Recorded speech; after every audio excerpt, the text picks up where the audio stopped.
इश्क वो है जो समझ में आए, निभाया जाए और अपनाया जाए। कुछ ऐसी ही कहानी मेघराज देशमुख की है, जिन्होंने प्यार को सिर्फ महसूस नहीं किया बल्कि उसे समझा, जिया और समाज के सामने एक नई मिसाल कायम की। गुजरात के डांग जिले के वासंदा तालुका के खानपुर गांव में रहने वाले मेघराज की जिंदगी इन दिनों चर्चा में है। उन्होंने 16 साल तक अपनी दो प्रेमिकाओं काजल गामित और रेखा गायन के साथ लिव इन रिलेशनशिप में रहने के बाद विधि विधान से विवाह किया है। आपको बता दें कि साल 2010 में मेघराज की सगाई काजल से हुई। दोनों साथ में रहने लगे और एक उसकी बेटी भी हुई थी।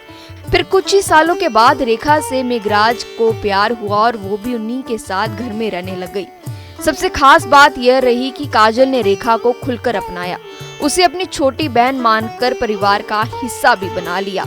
अब पिछले 12 सालों से तीनों एक साथ रह रहे हैं, प्रेम, समझ और सहयोग के साथ। मेघराज इसी बीच बताते हैं कि उनके 3 बच्चे हैं, जिनमें 2 बेटियां और एक बेटा, और ये परिवार एक दूसरे को पूरी तरह समझता है। रेखा और काजल के बीच आज भी बहनों जैसा प्यार है। मेघराज के दादा और पिता भी 2 पत्नियों के साथ जीवन बिता चुके हैं, ऐसा मेघराज का कहना है। आदिवासी समाज में बहुविवाह को एक परंपरा रूप से स्वीकार किया जाता है और इसे वहां बुरा नहीं माना जाता, खासकर जब रिश्तों में इतना प्यार हो और समर्पण भी हो।